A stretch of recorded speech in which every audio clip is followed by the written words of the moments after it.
বন্ধুরা, কেমন আছো? আশা করছি সবাই ভালো আছো। আমরাও ভালো আছি। দেখো সকাল সকাল আমার ছেলে স্কুলে চলে এসছে।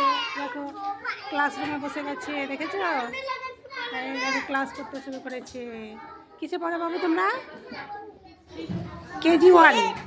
হ্যাঁ হ্যাঁ, KG1-এ পড়ে। তোমরা অব্রর বন্ধু?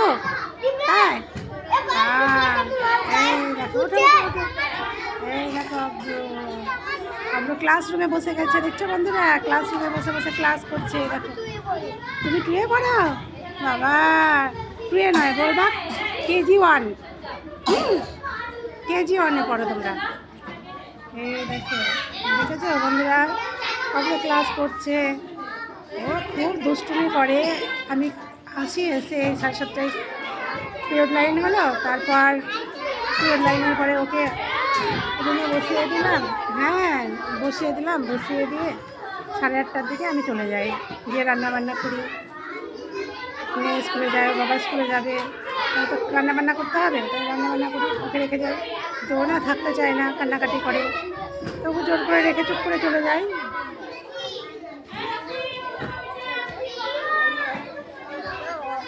দেখেছো দেখেছো দেখেছো?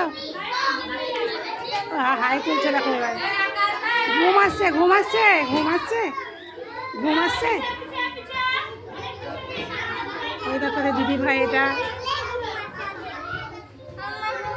দেখেছো বন্ধুরা? এখনই বাড়ি যাবা? ঘুম আসছে, ও বলছে আমার ঘুম আসছে, এখনই বাড়ি যাবো। ঘুম আসছে শুধু।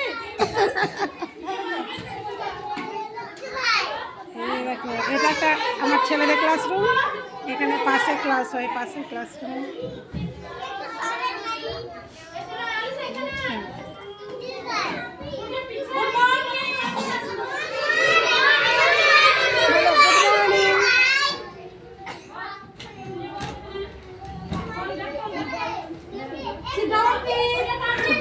বসো।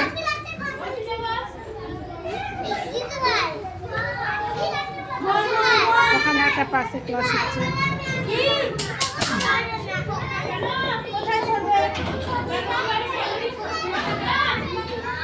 এখানে দিদিভাই ক্লাস করাবে। দেখেছো বন্ধুরা? ছেলে এত দুষ্টুমি করে, থাকতে চায় না, কান্নাকাটি করে, তবু জোর করে ওকে রাখি। তারপর তোকে আমি বাড়িতে রেখে চলে যাই। আসার সময় কান্নাকাটি করছিল, বেলুন নেবো, বেলুন নেবো। বেলুন নিয়ে এলে কী হয় বলো তো? বেলুন নিয়ে এলে ওরা, আরও তো সবাই আছে বাচ্চারা, তারা সবাই ঝগড়া করে, মারামারি করে, কান্নাকাটি করে। তার জন্য বেলুনটা আনতে নিষেধ করলাম। তো আসতেই চাইছিল না বেলুন না হলে, তবু জোর করে নিয়ে এলাম। বাবু জল ফেলো না, জল ফেলো না, জল ফেলো না, জল বার করো না, রাখো।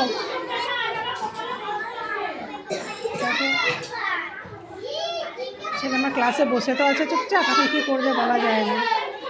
তো আর দুদিন এসছে, কাল পরশু, দুদিনে খুব অত্যাচার করেছে। আমি যে বাড়িতে রেখে একটু গেছি, খেয়ে দিয়ে আবার আসছি, তো সবাই বলছে যে হ্যাঁ ও বলছে মেরেছে, ও বলছে মেরেছে, ও বলছে মেরেছে। দিদিভাইরা বলছে অত্যাচার করছে, পালিয়ে যাচ্ছে।